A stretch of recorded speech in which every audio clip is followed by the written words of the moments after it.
Good morning student. Standard 4 में आप लोग का रिवीजन चल रहा था। व्याकरण में पार्ट 2, 3 और पार्ट 4 का रिवीजन हो चुका है। आज एक लास्ट बचा हुआ है, चैप्टर 1 से है। आज इसका भी रिवीजन आज के वीडियो में आप लोग को रिवीजन ही करना है। पार्ट 1 में टॉपिक है भाषा, लिपि और व्याकरण। इसको आप लोग अच्छे से समझ लीजिए, रिवीजन अच्छे से हो जाएगा तो आप लोग का कॉन्सेप्ट क्लियर हो जाएगा और एग्जाम में कहीं से भी कोई प्रॉब्लम नहीं होगी। एग्जाम में जब भी क्वेश्चन आंसर याद कीजिएगा, समझे रहेंगे तो टॉपिक जल्दी याद हो जाएगा। कोई भी क्वेश्चन है, फिल इन द ब्लैंक्स है, मैच द फॉलोइंग है, ऑब्जेक्टिव टाइप है, कुछ भी है, कहीं से भी आए तो आप लोग को कहीं से भी कोई प्रॉब्लम नहीं आएगी। चलिए, आज के टॉपिक में है भाषा, लिपि और व्याकरण। सबसे पहले तो भाषा को समझिए। भाषा होता क्या है? तो जब भी हम अपने मन के बातों और विचारों को एक दूसरे तक पहुंचाते हैं, चाहे बोलकर पहुंचाते हैं, लिख के पहुंचाते हैं या इशारों के द्वारा, तो वह भाषा है। भाषा के माध्यम से ही हम लोग अपने मन के भाव और विचारों को दूसरों के सामने प्रकट करते हैं और दूसरे के मन के भाव और विचारों को समझते हैं भाषा के माध्यम से ही। भाषा में भाषा के 3 प्रकार है, यानी 3 तरह से हम लोग अपने मन के भाव और विचारों को प्रकट कर सकते हैं। वह कौन कौन से है? सबसे पहले फर्स्ट में है लिखित। लिखित का मतलब है लिखना। लिख कर हम लोग अपने मन के भाव और विचारों को प्रकट कर सकते हैं, जैसे टाइपिंग के द्वारा या पत्र लिखे, व्हाट्सएप पे लिख के मैसेज जो करते हैं, वह भाषा का लिखित रूप की श्रेणी में आएगा।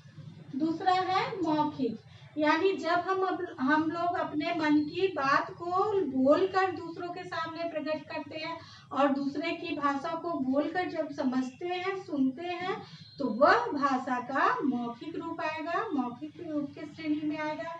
इसका एग्जाम्पल समझिए, जैसे हम लोग फोन पे बातें करते हैं तो वो मौखिक रूप हुआ भाषा का। आमने सामने बैठ के बातें करते हैं तो वह भी भाषा का मौखिक रूप कहलाएगा। जैसे एग्जाम में ओरल होता है, वह भाषा का मौखिक रूप कहलाएगा। लास्ट है सांकेतिक भाषा। सांकेतिक का मतलब है इशारों द्वारा। तो जब हम अपने मन के भाव को इशारों से प्रकट करते हैं तो वह भाषा का सांकेतिक रूप कहलाता है। हो गया। लिपि, भाषा को लिखने के लिए जिन चिन्हों का प्रयोग किया जाता है उसे लिपि कहते हैं। हर भाषा की अपनी अलग अलग लिपि होती है। आप लोग पढ़े हुए हैं अच्छे से, मैथ में भी है, ऑब्जेक्टिव टाइप में भी लिपि से रिलेटेड क्वेश्चन आंसर आप लोगों ने बनाया है।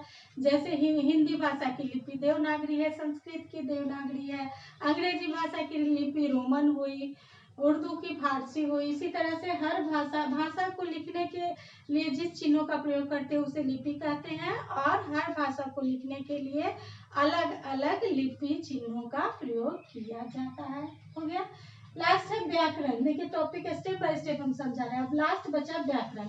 तो व्याकरण क्या है? व्याकरण वह माध्यम है या साधन है जिससे हम भाषा को शुद्ध शुद्ध लिखना, शुद्ध शुद्ध पढ़ना और शुद्ध बोलना सीखते हैं। व्याकरण में हम लोग 3 टॉपिक पे विचार करते हैं, 3 प्रकार से विचार करते हैं। कैसे है देखिए, सबसे पहले तो वर्ण विचार होगा। वर्ण में हम लोग भाषा को शुद्ध से बोलना सीखते हैं, शुद्ध शुद्ध लिखना सीखते हैं। क है, ड है, ड़ है, ये सब कुछ शब्द ऐसे हैं जिसे हम लोग का शुद्ध उच्चारण करना बहुत जरूरी है, जो हम लोग व्याकरण से ही सीखते हैं। दूसरा है शब्द। शब्द में क्या है? कौन से शब्द में वर्ण में हर्षिकार लगेगा, कौन सा शब्द बनाने में दीर्घिकार लगेगा, शब्द वर्ण के पीछे लगेगा, वर्ण के पहले लगेगा, ये हम लोग कैसे सीखते हैं? व्याकरण के माध्यम से ही सीखते हैं। व्याकरण के माध्यम से ही हम लोग शब्द को शुद्ध शुद्ध लिखना, शुद्ध शुद्ध पढ़ना, शुद्ध शुद्ध बोलना सीखते हैं।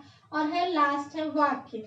इसमें क्या है? वाक्यों के द्वारा हम लोग, व्याकरण के द्वारा हम लोग वाक्यों को शुद्ध से शुद्ध बोलना सीखते हैं, लिखना सीखते हैं, पढ़ना सीखते हैं। जैसे वाक्य में अगर उल्टा कुछ दे दे कि मैंने घर जाना है, तो ये तो सही वाक्य नहीं हुआ। इसका सही उत्तर क्या होगा? मुझे घर जाना। मैंने खाना खाएगा, ये भी सही वाक्य नहीं है। मुझे खाना खाना है, ये सही वाक्य हुआ।